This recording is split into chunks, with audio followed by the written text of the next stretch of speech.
2. All praise belongs to Allah. Allah, thank you. We thank you. We praise you. We ask for your forgiveness. We seek refuge with Allah subhanahu wa ta'ala from the evil of ourselves and from the consequences of our deed. Whosoever Allah subhanahu wa ta'ala guides, no one will misguide you, and whosoever Allah misguided, no one will guide you. And I bear witness that there is no deity deserved to be worshipped but Allah subhanahu wa ta'ala, and I bear witness that Muhammad ibn Abdullah is his prophet and his messenger. Brothers and sisters in Islam, today's topic we're going to talk about Al-Amaanah. Al-Amaanah is an Arabic word. The generic meaning of Amaanah is a trust. But if you look at the real meaning, it has, you can call it reliability, is Amaanah. You can call it trustworthiness, is Amaanah. Fairness is called Amaanah. Honesty is called Amaanah. Integrity is Amaanah. And confidentiality is Amaanah. So don't be surprised during the khutbah today when I'm repeating the word Amaanah, I'm talking about all this. All this is included. Whatever we say today, may Allah guide us to the straight path. But before I go to Amaanah, what is a religion? Regardless of diversity, some people are Christian, some people are Muslim, some people are Jews. But what is a religion? Our ulama will say, al-ittisal bil-khaliq wal-ihsan ila al-makhluq. Well, anytime you hear religion is nothing. Religion is the contact with our Creator, which is Almighty Allah subhanahu wa ta'ala. And religion is to be kind to creatures. You should be kind to creatures. Creature, human being, animal, whatsoever. That's what I call religion. And any religion is calling people. They don't have no contact with Allah subhanahu wa ta'ala. I don't consider that to be a religion. And any religious practices people are doing, and they don't want to be kind to the creature, to the human being we interact on our daily basis, it's not considered to be religion. Because the religion is supposed to make you to have a good relationship with Allah subhanahu wa ta'ala. You have a telephone contact with Allah 5 times a day in Salah. You fast, you get zakat. That's what makes you religion. And this religion is divided, according to our ulama, into 2. When you worship Allah subhanahu wa ta'ala, they have ibadatun sha'iriyah wa ibadatun ta'amuliyah. Ibadat sha'iriyah means rituals worship. That is salat, zakat, sawm, hajj. All this is called ibadatun sha'iriyah. And then the other portion is called ibadatun ta'amuliyah. The worship that you be interacting with human being, with animal, with whatever. But guess what? You are ibadatun sha'iriyah. This salat we are doing, this zakat, this sawm we are doing, it will not be accepted by Allah until you are in relationship with mankind, with a fellow man, with a human being. It be a real one. So to reduce this definition and explanation, one of the biggest character, one of the biggest proof that we're supposed to talk about today is Al-Amaanah. And Al-Amaanah, like I said, Al-Amaanah is trustworthiness. Al-Amaanah is fairness. But the Al-Amaanah have so many pictures. It has so many branches. If you are a Muslim, and then you want to be a dedicated Muslim, you have to be Ameen. And Rasul sallallahu alayhi wa sallam, before he was sent as a Rasul, Ahlul Makkah, they used to call him Muhammad al-Amin, or Sadiq al-Amin. And Rasul used to call him al-Amin. That's a trustworthiness. And when Rasul was passing in the town until he hit 40 years, he was not a prophet. But people used to trust him. So they call him Al-Amin. But when he told them, he said, oh, guess what? Allah have sent me to be a messenger of Allah. The Kuffar Makkah said, no, that one, we trust you, you are trustworthy, and then you talk true, but that particular one, we're not going to believe you. Because Al-Kufru overshadowed them. Okay? And like I said, the Amaanah, it has so many photos, it has so many branches. If you want to be Amin, you're supposed to be Amin al-Amwal. And that's a broader one that we have.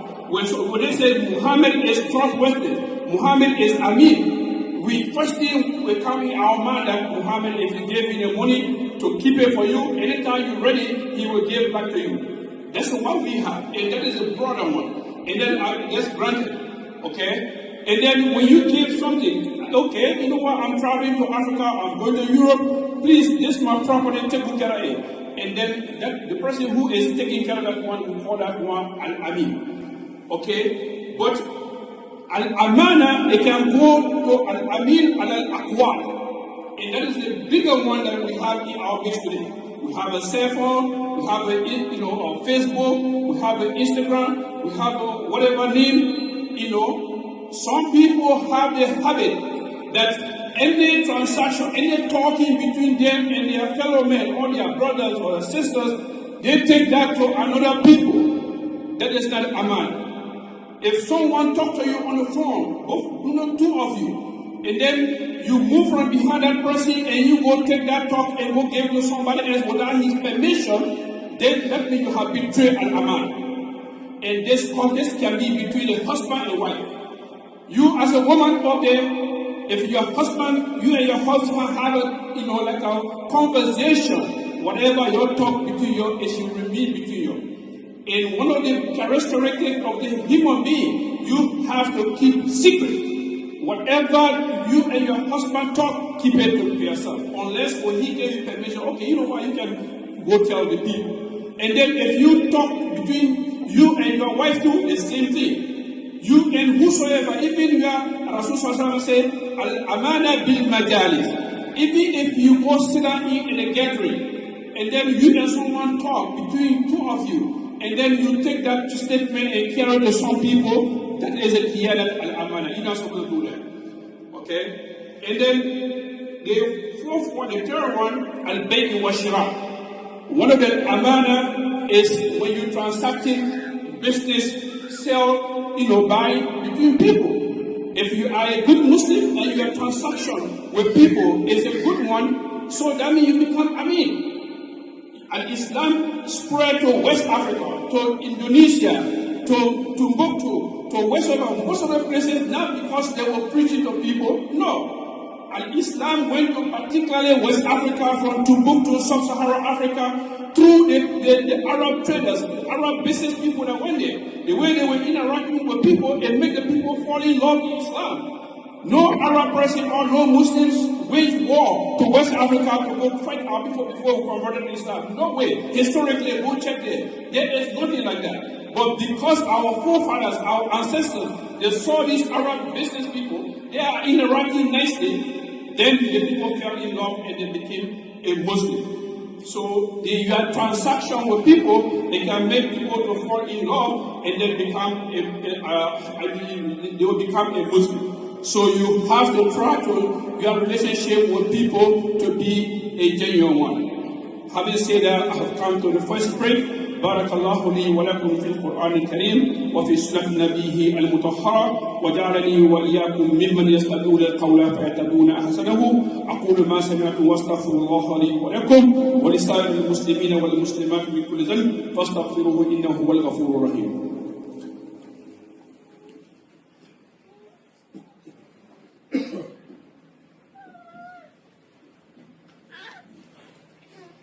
الحمد لله وكفى والصلاة والسلام على نبيه المصطفى. Very briefly, I have a few stories to share with you.